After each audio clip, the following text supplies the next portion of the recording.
tudo bem, a pessoa tira para fora, então é até simples de entender como uma agonia ali pode passar no momento que você joga para fora o que você está sentindo e tal. A catarse em si, que é fazer a emoção extravasar, é fácil entender. É tranquilo entender. Falar, a emoção extravasa, então tudo que estava guardado sai para fora. Mas aí, tá, tudo bem, saiu para fora, tal. Mas a pessoa quer entender alguma coisa melhor, assim, tipo, há uma modificação no cérebro. O problema que eu tenho, se a memória está escrita, ainda se a pessoa tiver uma noção de computação ainda, ela vai ter a relação computacional do tipo, como que escreve uma memória? Porque no computador eu sei, tem lá zeros e uns são cargas positivas e negativas que formam uma linguagem hexadecimal ou linguagem binária, e ali escreve, armazena, processa os dados através dos zeros e uns. E no cérebro, como é que isso acontece? Tudo é memória? Então basta tomar uma pancada na cabeça para ter uma amnésia. A amnésia vai resolver? Vou resolver a minha memória? Pronto, sarou? São questionamentos que a gente tem que saber como lidar com eles. Então nós vamos lá, vamos ver parte por parte. Então, talvez a gente vá precisar aí de umas 2 aulas para que eu possa explicar essa matéria para vocês, do funcionamento da terapia, mas não numa linguagem da psicologia, usando metáforas, usando parte da neurociência, parte metafórica, onde a neurociência é difícil alcançar, para que a gente tenha argumentos, para que a gente faça a primeira e mais importante etapa da terapia, que é o rapport, claro, aliança, claro, o convencimento, quando a pessoa entender o que vai passar por ela e concordar. Porque no momento que ela entende e concorda, ela, a partir daquele momento, ela deixa a terapia entrar. Sabe? Porque o medo é a base dos transtornos. O desconhecido provoca medo. E o medo é a base de todos os transtornos. Porque todos os transtornos estão baseados no medo. Porque o nosso sistema principal de defesa é a preservação da existência. Tudo passa pelo mais primitivo, que é o medo de morrer. Né? Por que, que a pessoa tem medo da pandemia? Porque tem medo de morrer. Por que, que a pessoa é insegura com alguém quando não conhece? Porque tem medo que essa pessoa faça mal, que vai resultar no final de tudo medo de morrer. Então, o medo, ele é fundamental. Então, como é que eu vou fazer uma terapia que eu não sei o que vai acontecer comigo? E o meu medo de sair pior da terapia do que eu entrei? Sabe? Então, tudo isso é básico. Deixa eu pegar só uma foto aqui que a gente vai trabalhar. Que é um slidão aqui que eu montei para a gente usar todo o material aqui para poder ilustrar os exemplos. E essa aula que eu estou gravando, e a gente vai depois estudar muito bem estudado, porque esses exemplos que eu vou dar aqui, eu posso garantir para vocês, vai garantir 80% do êxito da terapia, ou mais, ou até mais.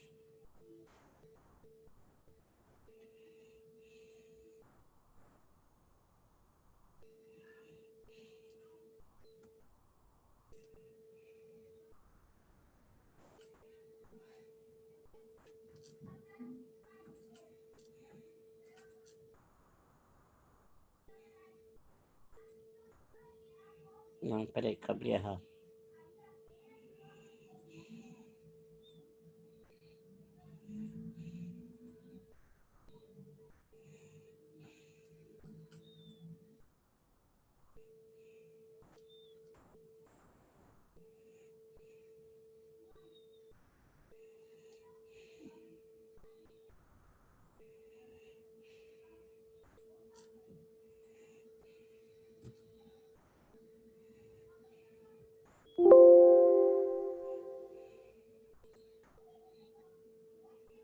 Tá a tela do Paint aí para vocês?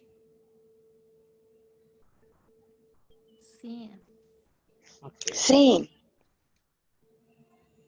Bom, Assim, tudo ok. vamos ver. A qualidade da imagem não é essa. Peraí, gente. Enquanto isso,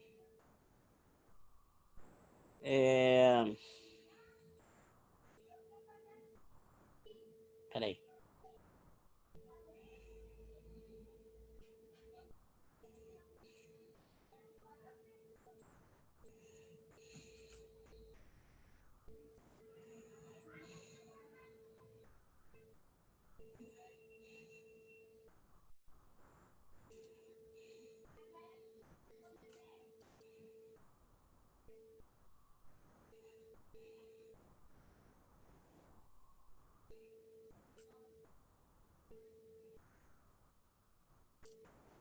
Ah, não sei por que aconteceu isso, mas tudo bem.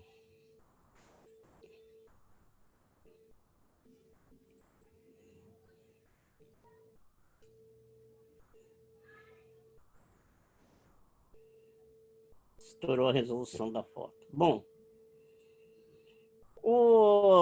a afirmação de cada lobo cerebral, cada pedaço do cérebro, ter uma função específica, essa afirmação é uma afirmação que a gente tem que fazer com bastante ressalva, tá?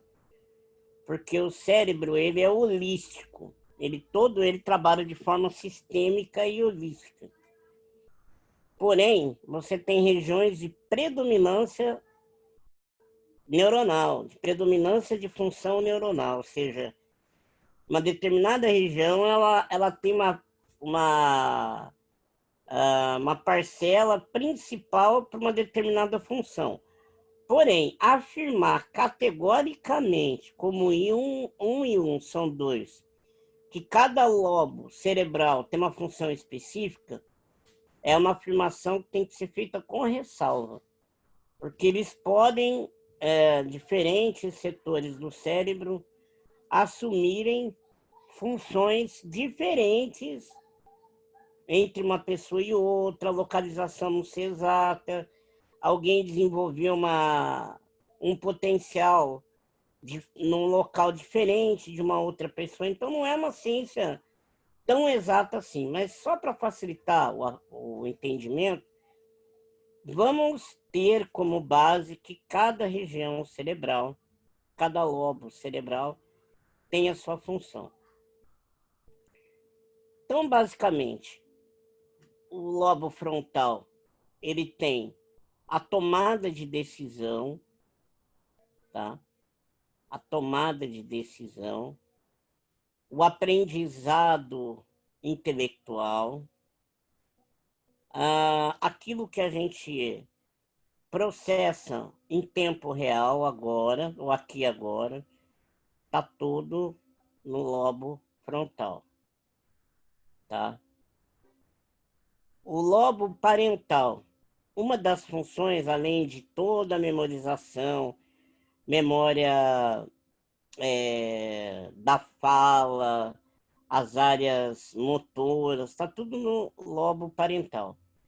E o lobo occipital é onde constrói a semântica, a imagem, o contexto, o enredo, está tudo aqui atrás, tá?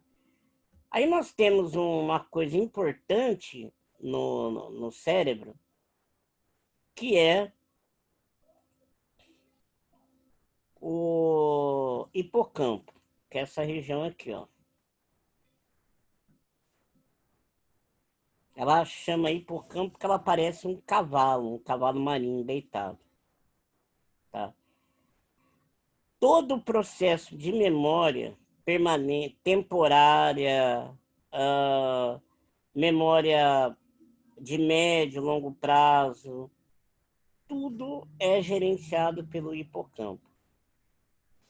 Então, se uma pessoa tem uma lesão no hipocampo, dependendo do setor do hipocampo, ela pode não ela pode não ter a capacidade de consolidar uma memória. Ela não tem a capacidade, por exemplo, de fazer com que uma memória, um processo feito pelo lobo frontal, um aprendizado agora, por exemplo. Eu estou tentando abrir essa garrafa aqui que está difícil. Aí eu calculo, eu busco as informações, critério de memórias do passado, o hipocampo vai lá buscar no somato sensorial, aqui no lobo occipital. Aí a imagem de um evento veio buscar aqui alguma coisa no lobo parental, né? Da parte de coordenação motora, tal, aí veio pro lobo occipital. Tudo isso aqui ele vai processando. E se eu tiver uma falha no hipocampo, às vezes o que eu construo aqui não vai virar uma memória permanente. Eu durmo, o dia seguinte eu acordo, eu esqueço de tudo que aconteceu. Tem um filme, que eu não lembro o nome agora, que relata um caso real de uma pessoa que sofreu uma lesão no cérebro, bem no hipocampo, que ele dormia, ele esquecia tudo o que ele fazia naquele dia. Ele só tinha memória passada antes do acidente. Aí ele não consolidava mais memórias novas. Então ele lembrava das coisas anterior ao acidente. Aí se ele conhecia uma mulher agora, ele dormia, no dia seguinte ele acordava, já não sabia quem era que estava do lado dele. O filme é como se fosse a primeira vez, é uma comédia. No caso era a menina que sofreu esse acidente. Não, então, mas eu vi um outro. Eu vi um outro que o cara chamava Lenny no filme, uma coisa assim. Eu vou pegar depois o nome dele. Eu acho que tem mais do que um filme com essa história, sabe? Deve ter vários, inclusive. E, bom, então, basicamente é isso, né? E todas essas funções cerebrais dos lobos, elas foram sendo descobertas através de lesões cerebrais. Então, a primeira lesão cerebral afetou uma determinada parte do cérebro ali, através da sequela que se sabia qual era a função de cada parte. Hoje, o estudo é baseado em imagem, que hoje a gente consegue ver a imagem da atividade cerebral em tempo real, com a ressonância magnética funcional, ou com a tomografia funcional, ou com eletroencefalo funcional. Tem 3 exames que você consegue ver o cérebro em atividade. Mas, basicamente, né, todo o nosso aprendizado é formado circuitos neurais, né? Os neurônios eles vão se agrupando, formando redes neurais, circuitos neurais, que cada circuito, como no computador, gera um aprendizado e fica gravado, forma-se um circuito. No primeiro momento, esse circuito é formado no hipocampo, e depois, como que o cérebro ele transforma uma atividade, que nem eu acabei de explicar. Você está lá tentando abrir uma garrafa de refrigerante. A garrafa de refrigerante tem uma tampinha estranha, não é aquela que você está acostumado com o abridor. Aí você quebra a cabeça para abrir, tá? Aí a próxima vez que você pegar a mesma garrafa, você já tem um aprendizado, você não vai mais quebrar a cabeça. Então, se você pensar bem, a cognição de memória, ela tem a função de poupar esforço e o principal, que é esse exemplo que a gente vai firmar para o paciente, falar assim, você sabe para que serve a sua memória? Além de poupar esforços, para quando você formar uma tarefa, criar um aprendizado, otimizar essa tarefa e numa próxima vez que você precisar fazer a mesma tarefa, você ter guardado essa tarefa dentro da sua mente, o principal fator para o cérebro é preservar a sua vida. Por quê? Porque no momento que você come uma planta e quase morre envenenado, mas não morreu, se você comer de novo essa planta, pode ser que o teu sistema imunológico não vá conseguir equilibrar o teu sistema, você vai morrer. Então a memória serve para quê? Para você não cometer o mesmo erro duas vezes. Certo? Não cometer o mesmo erro duas vezes.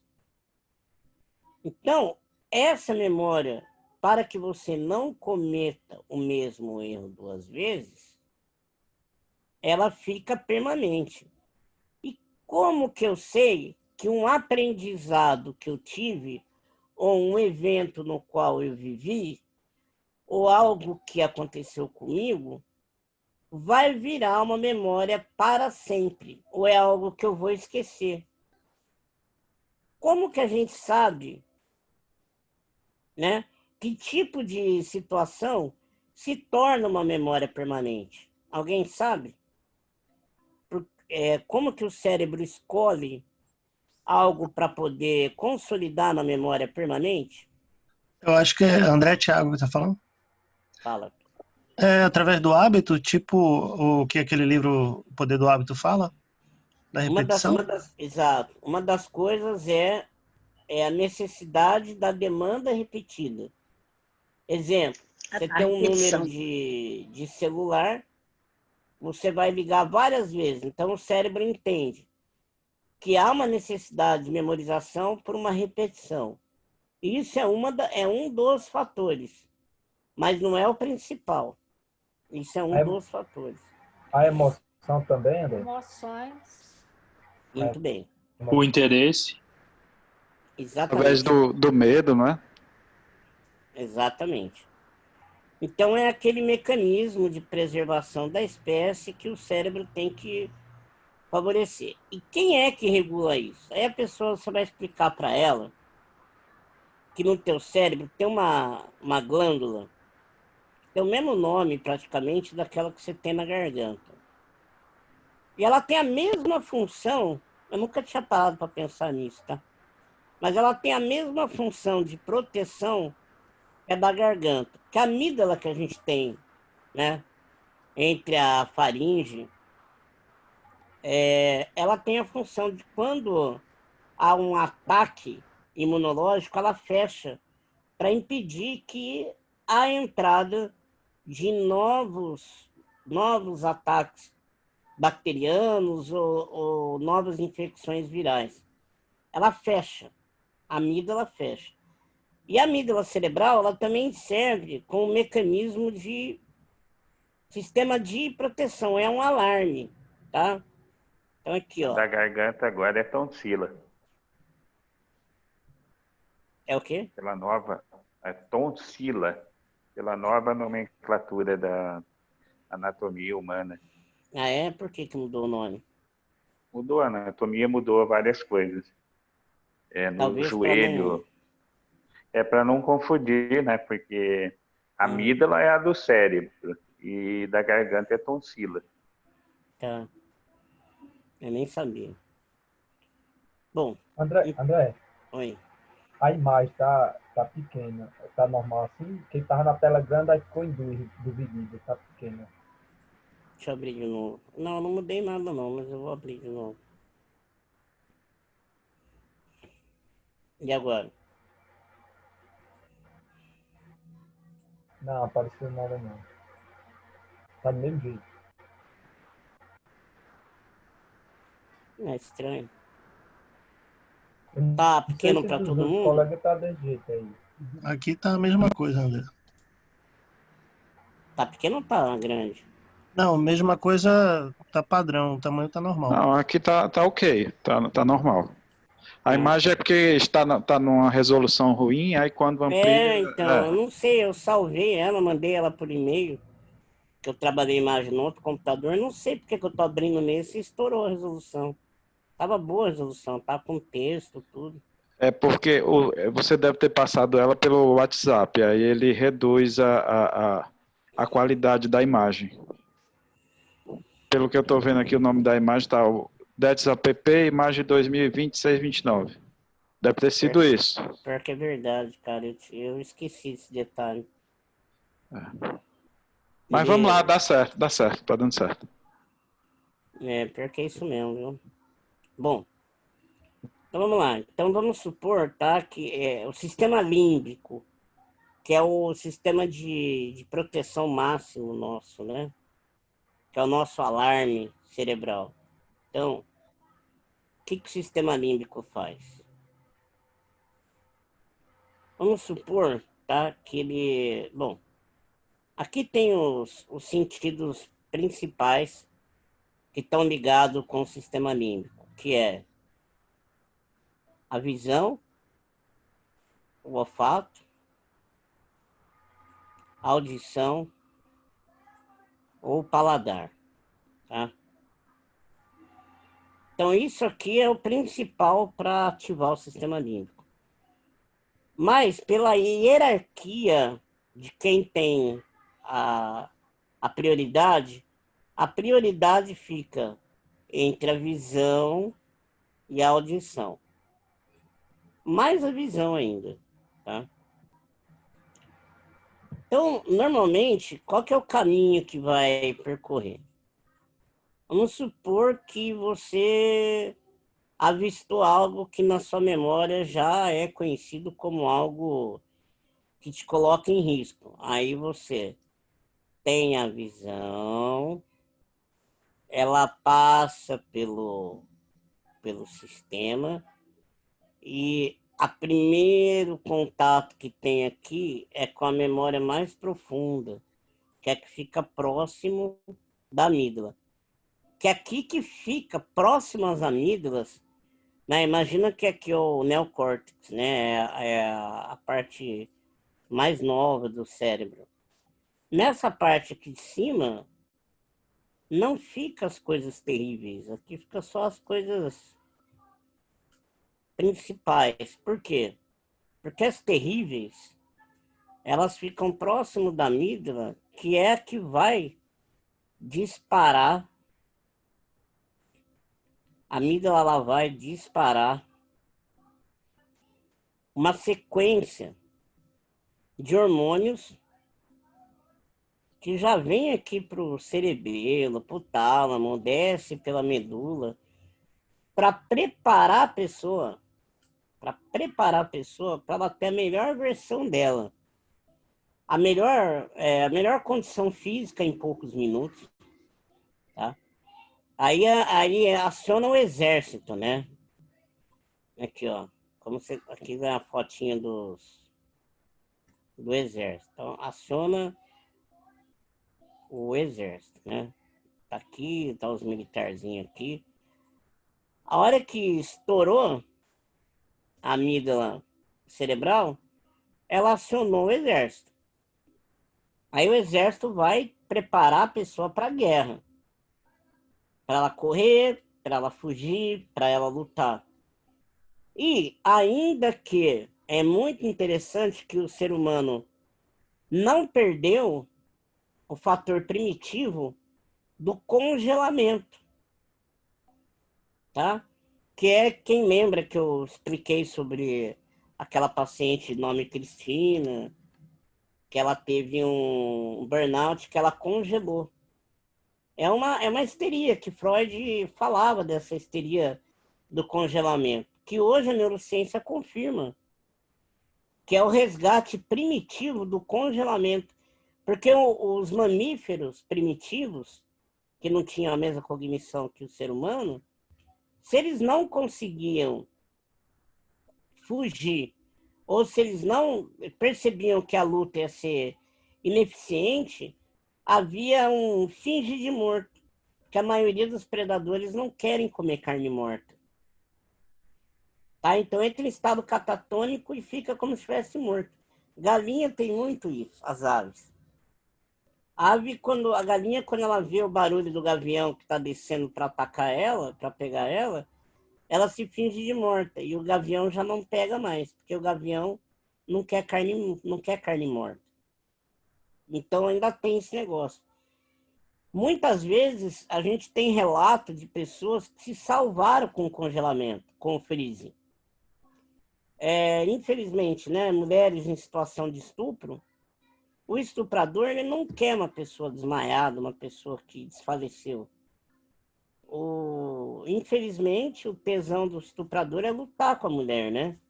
É querer a mulher viva ali, brigando com ele, que o que fomenta a maldade dele, a doença dele, é o sofrimento de quem ele está estuprando. Né? Que isso que traz o ganho secundário do estuprador. Então, se ele percebe que a mulher desmaia, ele vai embora. E muitas vezes a mulher vê que ela não consegue lutar, ela não consegue reagir, correr, ela congela. Então, esse congelamento também acontece em burnout, né? Então, o que a gente vai explicar para a pessoa? Que a base de tudo está no nosso mecanismo de defesa principal, que existe um sistema no cérebro, que pode até dizer o nome, que chama sistema límbico, que ele aciona para acontecer isso. Tá? E toda vez que isso acontece, essa memória ela tem que ter um nível de prioridade máxima. Tá? Isso aqui eu já expliquei 1000 vezes aqui, eu vou explicar a 1001ª. Por que que ela tem que ter prioridade máxima? Porque olha só, imagine, tá? Se tudo fosse processado aqui nessa parte frontal. O processamento dessa parte frontal aqui, ó, é o que mais gasta energia para o cérebro. Então imagine que alguém atira uma pedra em sua direção. Aí teu olho vem aqui, enxergou a pedra, veio por aqui. Ah, vamos ver o que pode ser essa pedra, a velocidade dessa pedra. Aí, beleza. Aqui no sistema occipital, para ter certeza, tal, não sei o quê. Até acionar o parental, pá, opa. Aí vem aqui, volta para cá. Aí vamos movimentar o corpo, mexe aqui. Olha o tempo que isso vai demorar para a pessoa ter uma reação. A reação tem que ser instantânea. Ver um vulto numa visão de lateralidade, inclusive, que é uma visão que os processos automáticos mais usam, né? Aquela visão periférica de lateralidade, para você pular imediatamente para o lado oposto que está vindo a pedra. Então, isso tem que ser uma resposta instantânea. E para ser uma resposta instantânea, tem que estar numa região de prioridade. Então, todas as partes traumáticas que te colocaram em risco de vida, elas estão aqui na parte mais primitiva do cérebro reptiliano. Então, quando muitas vezes a gente tem um trauma ou um transtorno gravado na memória, aqui ó, um transtorno, né? Que a resolução tá uma bosta. Isso aqui é o transtorno, certo? quando a gente tem um transtorno, então vamos lá, aconteceu o fato, a gente quase morreu, o cérebro foi lá, gravou um transtorno. Vai, implantou aqui. Memória permanente. Ele tem que estar muito perto da amígdala para que tudo aconteça de uma certa forma. E esse transtorno ocorre abaixo do córtex. A fala, a parte mais evoluída, mais sofisticada do ser humano, está acima do córtex, está aqui no topo. Tá? Aqui está a parte mais primitiva, onde você tem que ter uma reação quase que instintiva, certo? Tá. Bom, então a gente vai ter essa explicação. Vai explicar que tem um mecanismo de defesa, que para preservar a sua vida, para que tenha uma resposta, aí aciona o sistema límbico, que vai preparar o seu corpo para estar na melhor versão dele. Por isso, fabrica adrenalina para aumentar a potência muscular, fabrica a citocina, endorfina, várias inas que são drogas que favorecem a tua máxima capacidade física para fugir, tá? Ok. Então fica aqui, ó. Ficou aqui. Então pronto. Aconteceu alguma coisa e ficou gravado aqui, tá? Ok, então a primeira pergunta vamos lá, deixa eu voltar aqui. Como a terapia pode modificar um comportamento? Tá. Então a primeira pergunta é essa aqui. Então como que a gente vai começar explicando? Vai dizer que tudo de ruim que a gente sente, todos os transtornos, foram coisas que o nosso sistema verificou como algo que colocou a gente num risco. E aí ele gravou uma informação e toda vez que a gente se depara com essa situação, a gente passa mal, ou tem medo, ou tem ansiedade, ou tem isso. Mas por que isso eu não consigo tirar da cabeça? Aí que vem a explicação. Porque esse processo, ele é inconsciente. Por quê? Porque ele tem que ficar numa área que tem uma resposta muito rápida, que é abaixo do nível da consciência que a gente tem. A consciência está na fatia mais alta do cérebro. Tá? E está nessa região frontal. Aqui é muito lento e gasta muita energia. Então, para que você tenha uma resposta imediata, tem que ficar numa região que não perde tempo gastando tempo e energia com coisas de cálculo, de análise mais profunda. Então, é coisa mais instintiva. Fica de propósito na arquitetura do cérebro, fica para poder ter velocidade, vai ficar abaixo do nível seu de consciência. Então, tudo isso se instala onde a tua consciência não alcança, para ter velocidade e economia de energia. Ok, sabendo como um problema é gerado no cérebro, agora a gente tem que entender como é a solução desse problema, correto? Então, vamos lá. Avisando ao paciente que o cérebro não é exatamente um computador, mas um computador é uma tentativa muito rudimentar de processar informações de uma forma muito rudimentar, como os cérebros mais rudimentares. É o cérebro do inseto, é o cérebro binário. Então vamos lá, como é que o computador processa uma informação? Alguém aqui sabe explicar, com palavras bem simples, como que um computador processa dados e memoriza as coisas?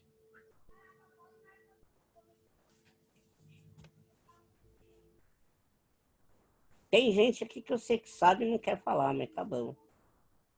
Fica gravado na memória do computador. Mas como ele faz isso? Como isso ocorre? Aí eu já sou analfabeto em computador. Tá. Então vamos lá. Uma explicação bem básica, tá? Imagina que dentro do computador tem células. Essas células, elas podem estar carregadas de energia elétrica ou descarregadas. Aonde carregada é sim, e descarregada é não. Então, todo o processamento computacional é baseado na afirmação e na negação, no sim e no não. Até aí tudo bem?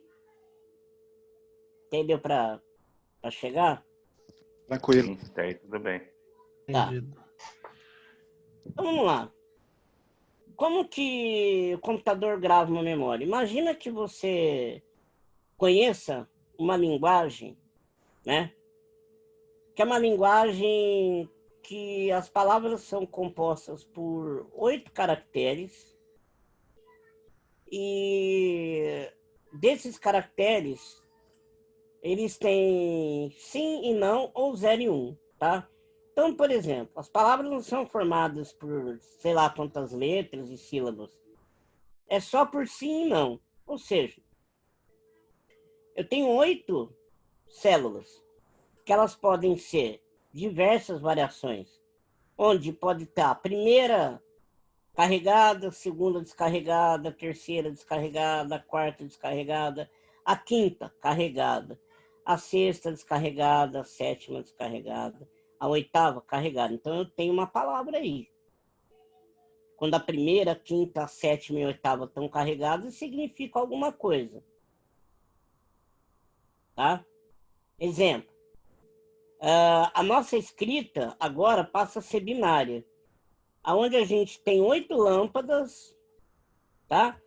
E quando a primeira lâmpada tiver o valor de acesa, segunda apagada, terceira apagada, quarta apagada, quinta apagada, a sexta apagada, a sétima apagada e a oitava apagada, só a primeira acesa significa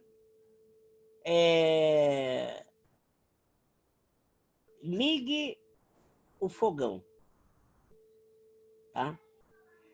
Então, quando eu vou passar uma mensagem para uma pessoa que vai chegar na minha casa, tem 8 lâmpadas lá, eu acendo a primeira e deixo todas apagadas.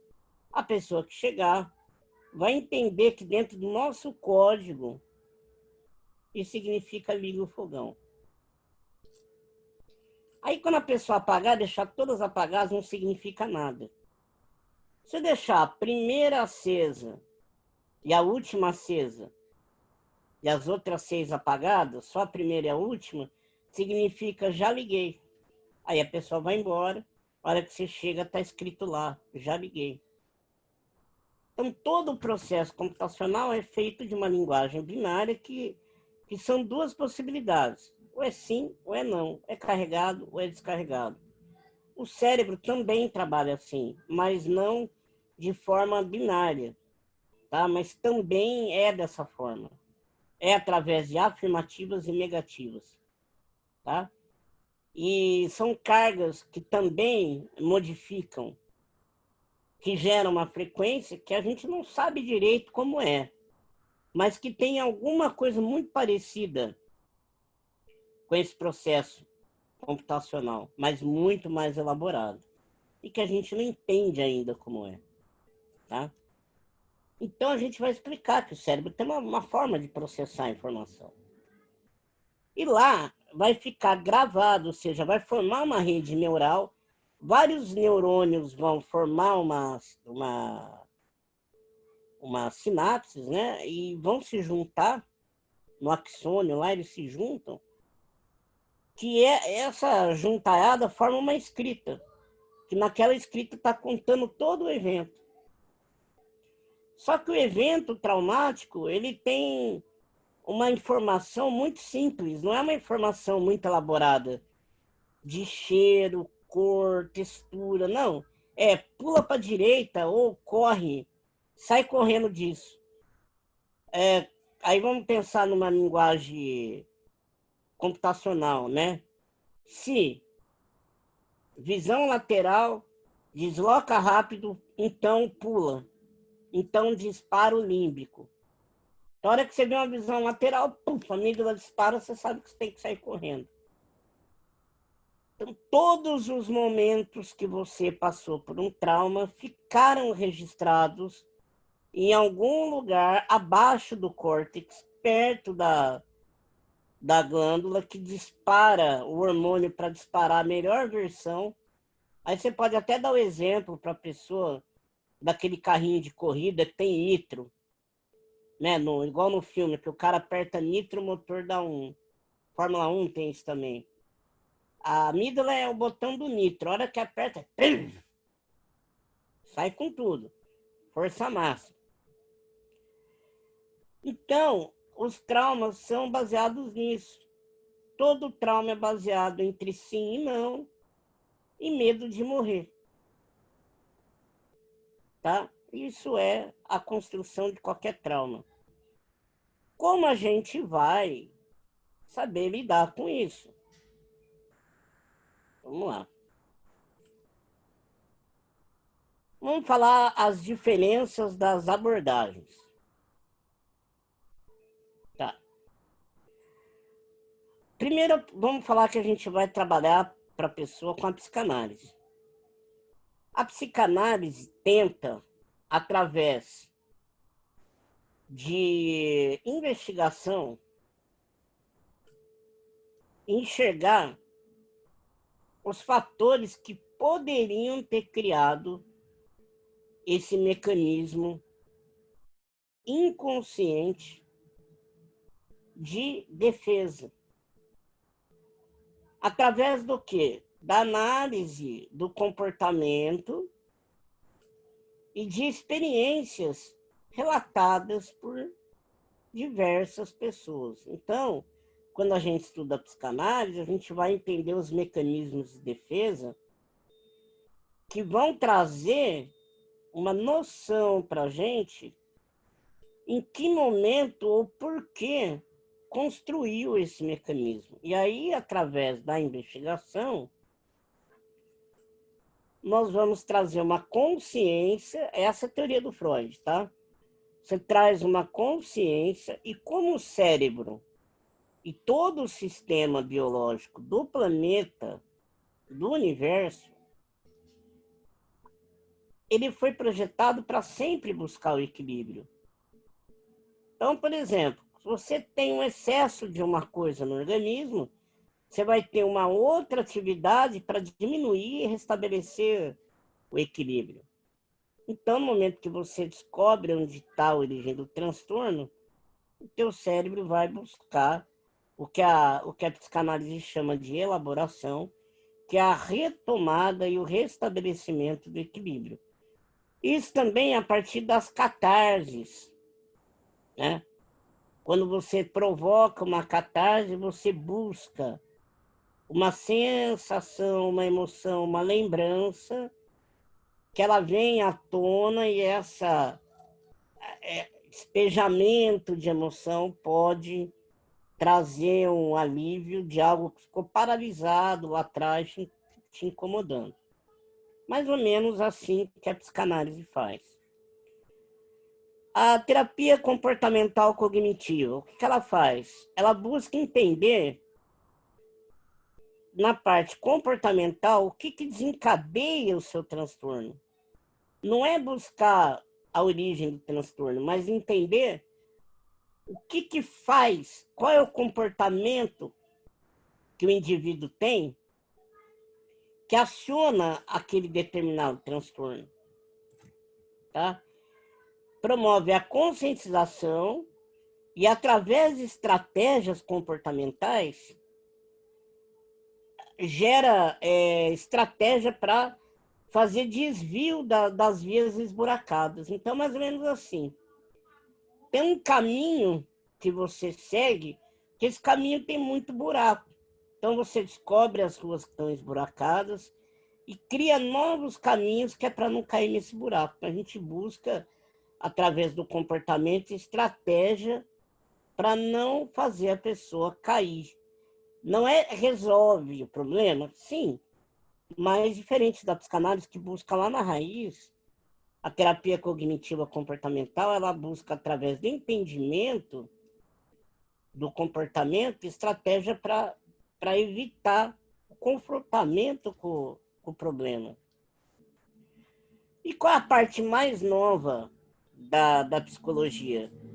São os processos neurofuncionais de reprocessamento emocional. Tá? Processo neurofuncional de reprocessamento emocional, que é mais voltado ao funcionamento do cérebro, não dependendo só da mente, e sim da arquitetura cerebral, né? Localiza os pontos nas regiões subcorticais, né? Abaixo do córtex, onde instalaram as memórias traumáticas e provocam novas conexões neurais, promovendo uma dessensibilização dos sintomas. Algumas abordagens como Gestalt, terapia do enfrentamento, também faz isso, provocando a catarse. Tá? Isso aqui é um resuminho que eu montei aqui para a gente explicar para a pessoa. Olha, eu vou poder trabalhar com a ferramenta da psicanálise, onde a gente vai buscar a origem, em que momento criou essa memória, em que fase, em que exato momento isso criou. A gente vai trazer uma consciência para que você entenda a razão disso tudo.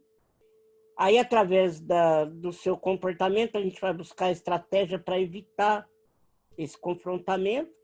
E, através da neuropsicologia, a gente vai trazer mecanismos que vai, através do sistema neuronal, trazer uma modificação emocional, que é o que é mais moderno. Então, a gente já tem uma explicação básica da origem de todos os transtornos, que é através da preservação do medo da morte, né, de equilibrar o todo para não morrer. Depois a gente vai trazer as possibilidades. Agora, na prática, vamos lá. Vamos trazer uma prática mais específica. Imagine, tá? Deixa eu pegar aqui, ó.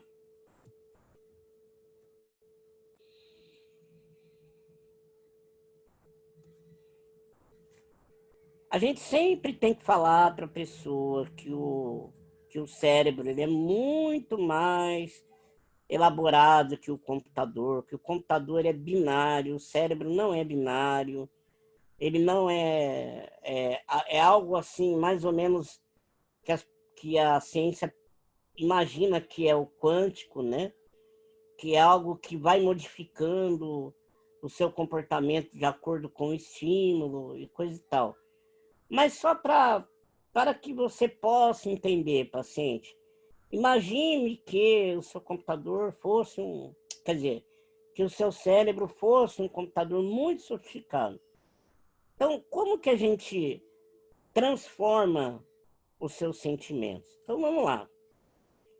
Se você entendeu que o transtorno, que a sua questão, o seu problema, está baseado em memórias que estão abaixo do seu consciente, e que quando você acessa essas memórias, elas ativam o sistema límbico, que vai disparar a adrenalina, que você vai ter sensação de medo, coisa e tal, sem saber o porquê está acontecendo isso.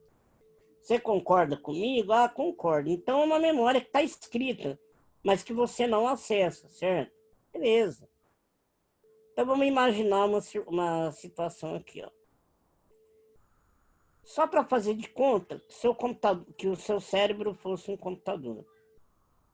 E lá ele gravasse um texto, uma memória. Olha,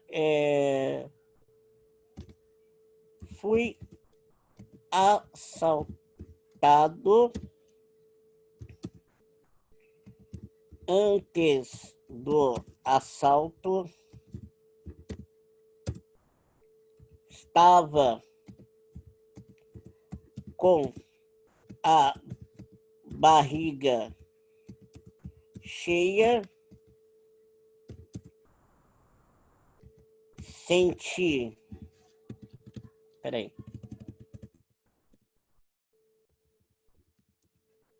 Tontura e vai escrevendo tudo o que acontece. Tá.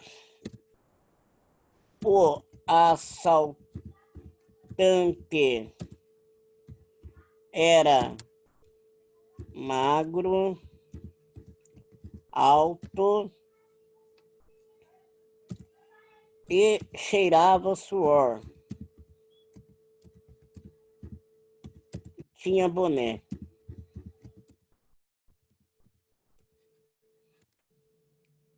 Disparei a amígdala.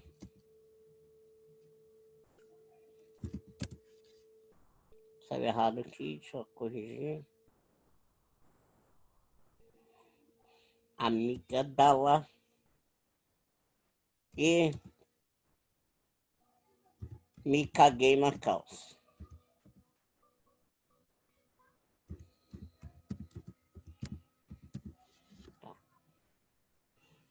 Então, tudo isso aqui aconteceu durante o assalto. Então, a pessoa tá lá, né? O cérebro dela, mecanismo de proteção, é subcortical. Ele age de forma muito mais rápida que o consciente, que é a parte frontal do cérebro. Aí a pessoa tá lá. Quando ela sai de casa e come muito, sai com a barriga cheia, e por alguma razão ela sentiu uma tontura, e ela vê uma pessoa magra, alta, se aproximando, 3 coisas estão acontecendo. Pronto. Pá! Ela, sem ela perceber, né? Porque é tudo muito rápido, que ela não passa pela parte frontal, onde ela percebe, sente e entende tudo, tá lá embaixo. Pá, vai disparar isso. Vai disparar isso, ela vai se cagar toda. Então, toda vez que ela vê um cara magro, alto, cheirando suor, se aproximando dela, 3 fatores, ela se caga. Então, aí você explica pra pessoa, ó, teu cérebro grava isso. Tá gravado, não tá? Tá. Beleza. E agora? Então, pô, eu tenho um problema que eu vou num lugar que eu não conheço as pessoas numa festa, aí de repente alguém chega perto de mim, eu me cago todo. Eu não sei por que isso acontece. Aí a gente analisa tudo, busca nas situações traumáticas da pessoa, aí lembra do assalto. Quando você sentiu isso a primeira vez? Sarará. Ah, foi assim, como era o assaltante? Aí vai investigando até descobrir que foi isso. Aí faz a pessoa contar a história toda do assalto, ela traz para a memória, ó, estava salvo, né? Estava salvo. Né? Tá lá o arquivo gravado, né? Tá lá. Aí a gente faz a terapia, que é solicitar o arquivo na memória de novo. Aí nós vamos ressignificar esse arquivo. Olha, quando isso acontecer, não mais vai ser assalto.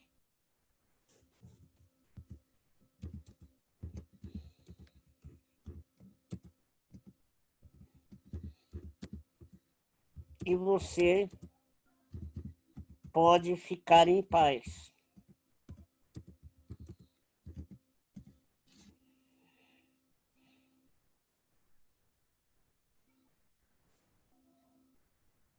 Pronto.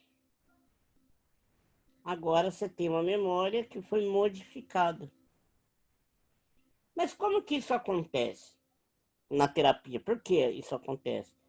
Porque no momento que você começa a contar, lembrar da história, é como se o computador abrisse o arquivo e aí você começa a entender, você já traz para frente, arruma o texto, organiza o texto, né? Organiza a história e salva. E aí colocamos uma nova versão para a história. Outro exemplo, imagina que dentro de uma caixa tem um monte de novelo de lã, tudo embaralhado. O que a terapia faz?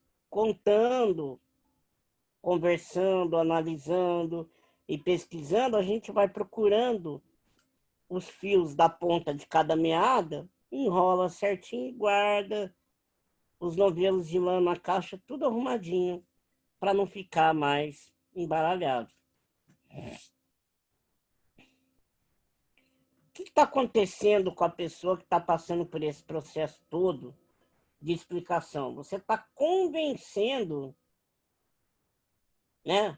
Mesmo que talvez a gente não esteja completamente certo naquilo que a gente está falando, pode ser que baseado nessa teoria aqui, eu fui muito simples, não refleti a real, eu errei, mas algum sentido tem essa história, alguma lógica tem, por mais viagem que ela seja. Vocês concordam que ela seguiu uma sequência lógica? Né? Quem é que concorda? Ou ela está fora da lógica? Concordo. Com certeza. Sim, sim. Então, no momento que segue uma sequência lógica, a pessoa consegue acompanhar essa sequência lógica, ela está aceitando o que você está falando, ela está abrindo a conexão, ela está convencida de que aquilo vai fazer bem para ela e que vai dar resultado. Então, é muito importante na anamnésia, nos primeiros momentos, a gente explicar o funcionamento de tudo. Tá? Então, vamos lá. Esse é o primeiro questionamento, né? Como que a terapia pode... Como uma conversa pode modificar um comportamento, alguma coisa assim. E a gente explicou o que cada abordagem terapêutica faz. O que acontece no cérebro para a terapia fazer efeito? O cérebro resgata as memórias e, através de uma novo estímulo, nós provocamos novas sensações emocionais e colocamos uma nova versão nessa memória mais suave, mais tranquila, mais adaptativa. Se nossos problemas são guardados na memória, então não é mais fácil provocar uma amnésia? Não. Porque no momento que você provoca uma amnésia, você passa a ter um problema maior do que o transtorno. A questão não é esquecer. A gente nunca vai esquecer. A questão é organizar as memórias, organizar os sentimentos. Trabalhar de uma forma que vai organizar os seus sentimentos. Transformar memórias desadaptativas em memórias adaptativas. Aí a gente explica por que 95% do tempo as pessoas estão no automático, né? A gente explica que os processos automatizados, explica aquela história do aprendizado, como que o cérebro aprende alguma coisa. Tá? Vou explicar rapidinho para vocês, de uma forma bem simples, para poder explicar para o paciente. Falar, ó, não tem como você não passar por isso, porque você está quase que todo tempo no automático. Por exemplo, olha o exemplo que você pode dar para a pessoa. A região que mais gasta energia do cérebro é a região frontal, certo? Certo. Você se lembra do dia que você estudou muito, principalmente matemática?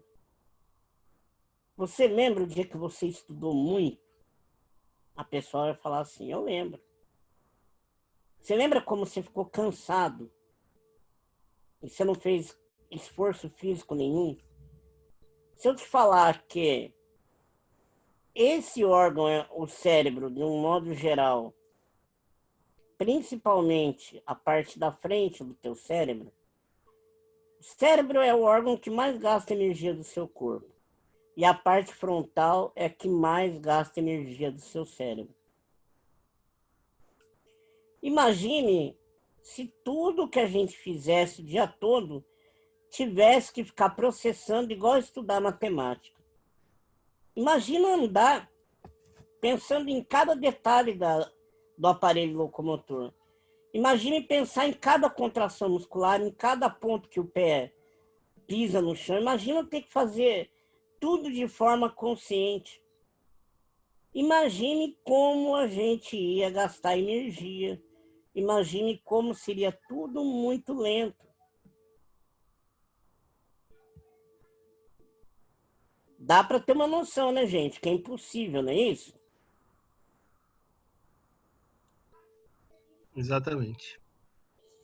Então a gente fala que o cérebro trabalha assim. Vamos supor, você quer aprender a andar de bicicleta. Aí você quebra a cabeça para andar de bicicleta. Aí depois você traça uma fórmula. Essa fórmula fica gravada e ela vai ficar em algum lugar, não aqui na parte de baixo, né? Porque aqui é a parte de baixo para preservação da vida. Ela vai ficar aqui, ó, na parte sensorial, em algum lugar. Então, quando você for andar de bicicleta, por exemplo, o teu cérebro vai guardar a energia dessa parte frontal, vai resgatar o programinha que você criou durante a aprendizagem da bicicleta, vai fazer a automatização do andar de bicicleta para liberar essa parte aqui, ó, para você pensar no que você tem que fazer amanhã, para você calcular o que vai ser depois de andar de bicicleta, para você poder atender um celular e conversar, fazer uma conta enquanto pedala. Então, a gente está sempre no automático. E o fato de ser automático é onde a gente tem o que a gente chama de comportamento impulsivo, automático. Aí a pessoa já vai entender um monte de coisa na vida dela, por que ela come demais, não consegue parar, por que ela mente compulsivamente. Ela vai entendendo as compulsões, os atos automatizados dela. Tá? Isso é muito importante explicar para a pessoa. Ela vai sair da primeira sessão, primeiro, falando, cacete, aquele cara é bom. Porque eu já fui em um monte de terapeuta, em psicólogo, que para mim aquilo era uma balela, era um dinheiro muito bem fácil de ganhar, sentar na minha frente e trocar ideia. E outra, conversar, eu converso com o padre, que é de graça, pegar conselho. Tem uma coisa muito engraçada que eu vi esses dias no Pânico. Aí tem um cara lá, o Samidana, que era da Globo, é um economista, e ele é especialista formado em Harvard, especialista em estatística.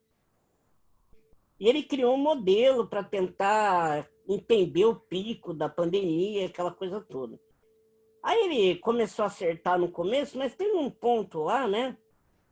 Que aí o Emílio Surita, o apresentador, ele deixou uma barba lá, que ele fala que ele vai raspar a barba a hora que chegar ao pico do Mandetta. Que até agora ninguém sabe a hora desse pico.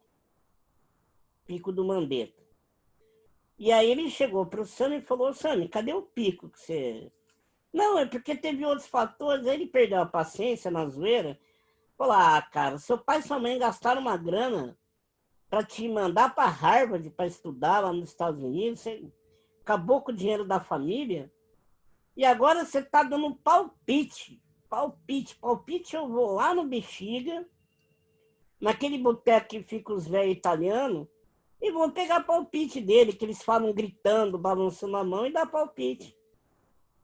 Que é uma verdade, que se for pra gente ir numa terapia para receber palpite, porra, você vai conversar com uma velha, com um velho, que tem mais experiência que esse terapeuta para te dar palpite. Então é isso que a gente tem que implantar. Essa diferença do nosso tratamento. Tá? Essa ideia tem que ser vendida. que não está ali para dar palpite, está ali para, através do pouco que se dá para conhecer da mente, aí pode até jogar real com a pessoa. Olha, a gente muito pouco sabe do funcionamento de tudo isso que eu te falei. Vamos colocar que de uma piscina de 1.000 litros, a gente conhece um copo de água. É pouco. Mas, quando não se tem nada, o pouco é muito. Então, esse pouco que a gente consegue entender, a gente vai te ajudar muito. Porque, por enquanto, você não tem entendimento nenhum. E, olha, um exemplo que eu sempre dou para as pessoas, que, olha, a pior coisa para o ser humano, gente, vocês não têm noção. Eu entrevistei durante 12 anos pessoas que o casamento acabaram, principalmente do lado do homem. Quando a mulher, estou vivendo isso na família da minha esposa atualmente, a mulher do irmão dele quis separar. Quando é o homem que sai de casa, todo mundo entende, arrumou outro, não sei o quê, que o mundo é muito machista. Quando é a mulher, fica todo mundo apavorado. Então, qual que é o maior problema na cabeça do cara? Não é ser corno, não é se enganar, não é nada. É entender o que está acontecendo, é fechar a conta. O cérebro tem um problema de lacuna muito grande, gente. Enquanto a conta não fecha, o hipocampo não consegue jogar para a memória permanente. Ficar rodando aquele fluxo de informação. Só vai ser memória permanente a hora que o ciclo fechou. Depois é um assunto para uma outra aula. Por que que a regressão é perigosa? Porque o cérebro, quando ele não tem a explicação para fechar, ele cria. O cérebro cria uma história para conseguir fechar uma história. É aí que vem os delírios, tá? É aí que vem a prática do delírio. É criar uma versão delirante para poder fechar e salvar o arquivo e acabar o problema. Quando acontece uma catástrofe, que nem aconteceu 11 de setembro, Brumadinho, aí você vê lá nos primeiros momentos da catástrofe, você vê um acidente aéreo, né? Você vê as pessoas lá, será que teve sobrevivente? Será que... Aí passa um dia, 2, 3. Aí começa a agonia daquele povo, né? Aí quando chega para uma mãe e traz o filho dessa mãe, um filho cadavérico, por incrível que pareça, essa mãe sorri. Ela tem um alívio quando encontra mesmo morto. Que pior do que saber que o filho morreu é a dúvida do que aconteceu. O sofrimento maior do ser humano é a maldita dúvida. Então, no momento que a pessoa começa a ganhar o seu entendimento, isso é uma parte mais filosófica, porque eu não sei se a neurociência consegue explicar literalmente o que eu estou dizendo, mas filosoficamente eu vos falo.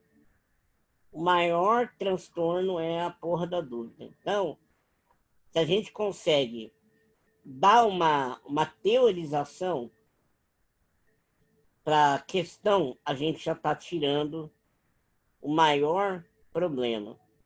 Tá? André, Oi. eu vivo isso há 3 anos na minha separação. É mesmo? Diuturnamente, a gente fica procurando o motivo. Eu sei o motivo, no meu caso, sabe? Mas, como você falou, ainda que seja uma traição, mas você fica questionando. A Será que conta foi não isso? Será fecha, né?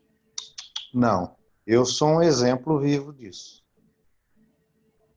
Então, por isso que a profissão de detetive ela é tão fomentada. E por isso que durante 12 anos eu tive uma agência de investigação. Porque uma das coisas que me motivou a ter uma agência de investigação é que não há terapia que traga o alento para uma pessoa que uma foto mostrando o que realmente está acontecendo. Aí a pessoa descansa. Quando ela fecha a história. Entendi. Aí que você vê o quanto as pessoas são ruins, né?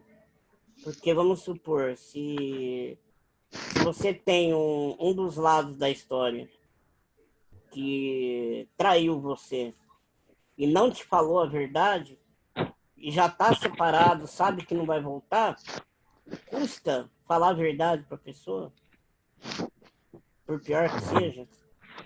Exatamente. Fica aquela interrogação. E a gente que ainda, né, procura um pouco mais de conhecimento nessa área, você ainda que, vamos dizer, supera parcialmente. Agora imagine aqueles que são leigos totalmente. É que eu acho que nesse ponto, cara, eu acho que não tem nem... A dúvida é uma coisa subcortical, sabe?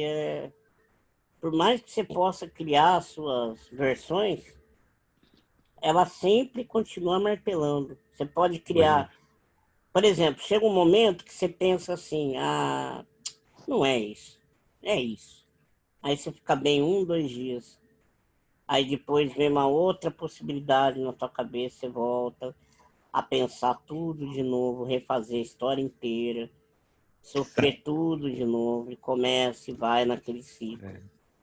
Exatamente. André, aí isso me faz lembrar das novelas, onde acontece um capítulo hoje, aí fica na dúvida, aí leva as pessoas a ficar naquela situação para esperar para amanhã.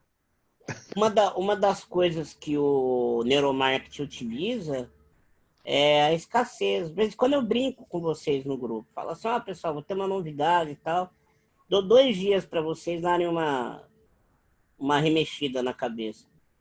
Aí você vê que não vê a hora de saber, e quando sabe, fica todo feliz, entendeu? Então, essa dúvida, essa escassez da informação é a principal ferramenta do neuromarketing. Sabe? Você gera uma expectativa.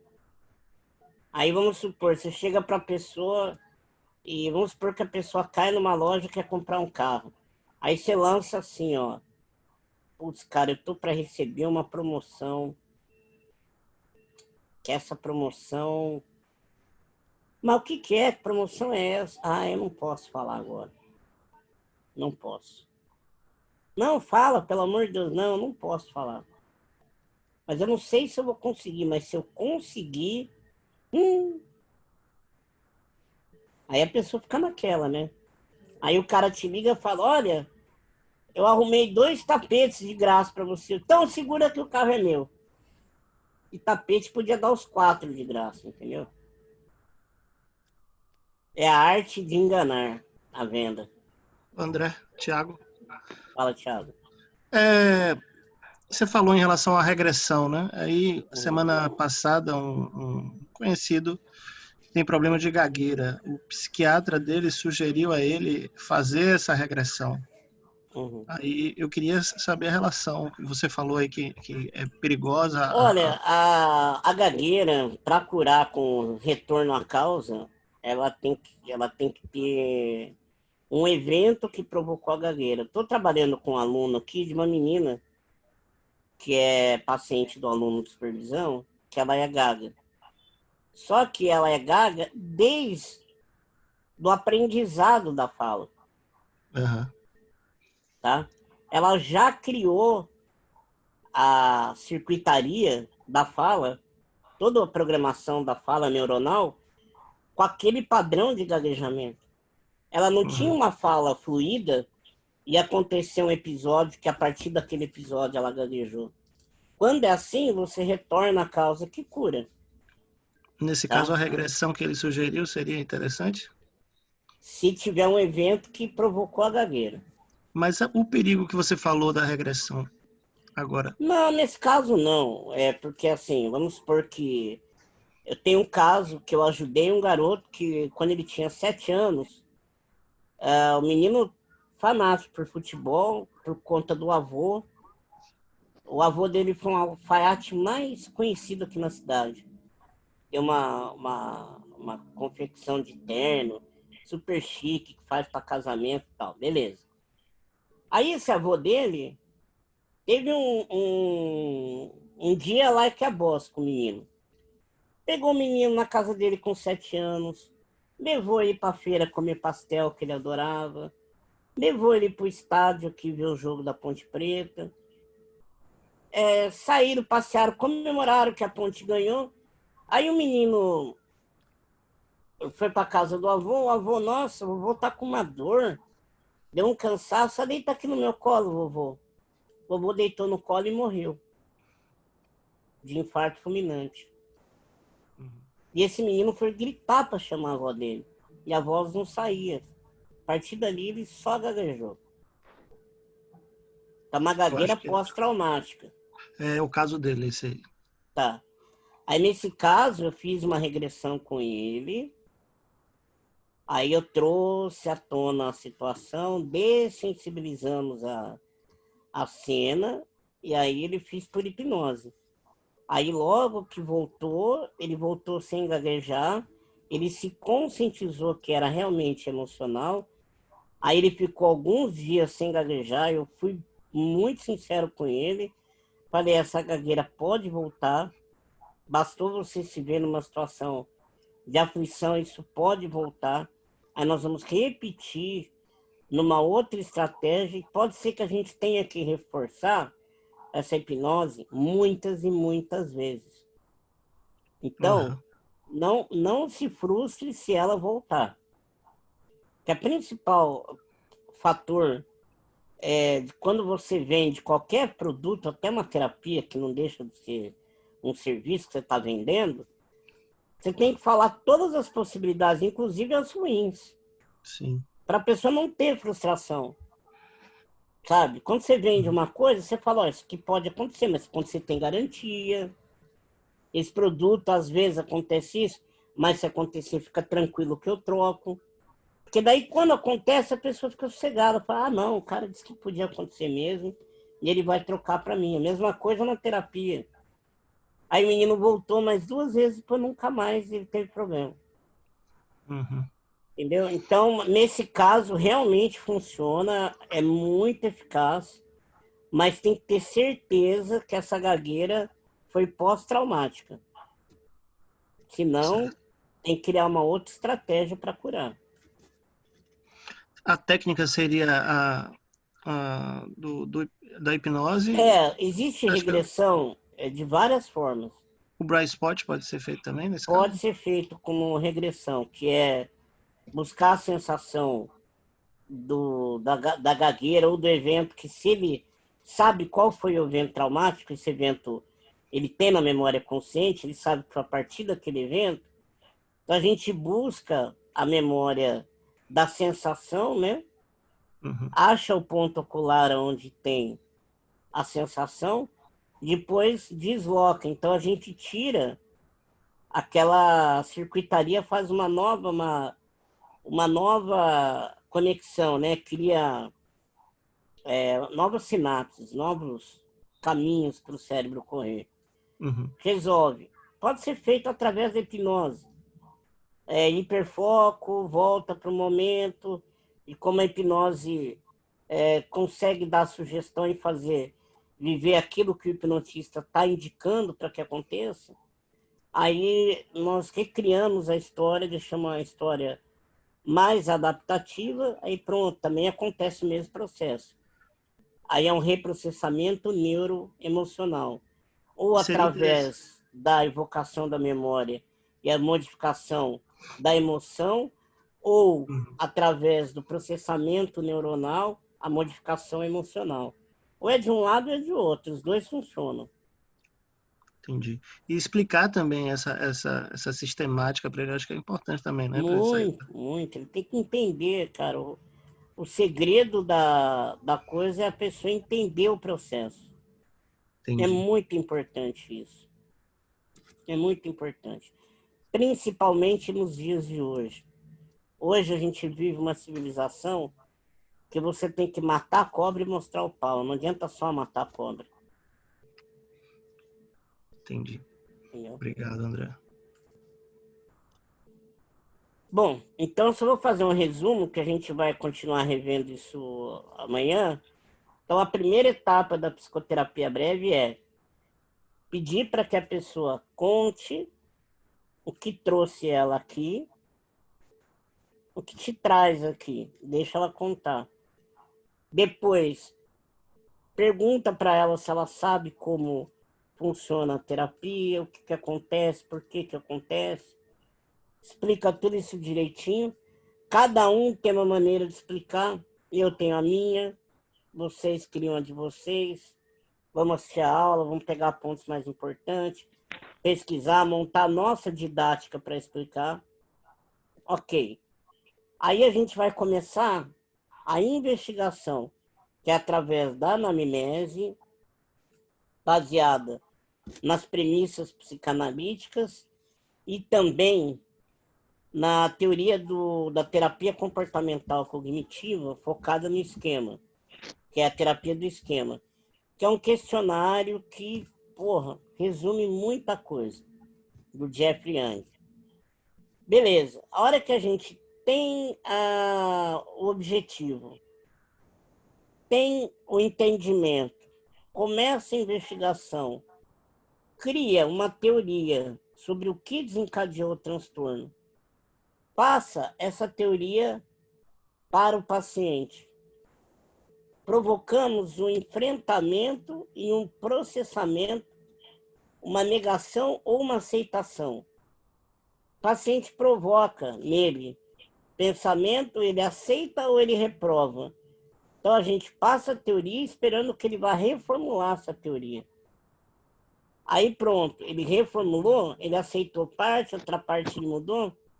Aí a gente conclui a teorização da questão traumática com a reforma do paciente.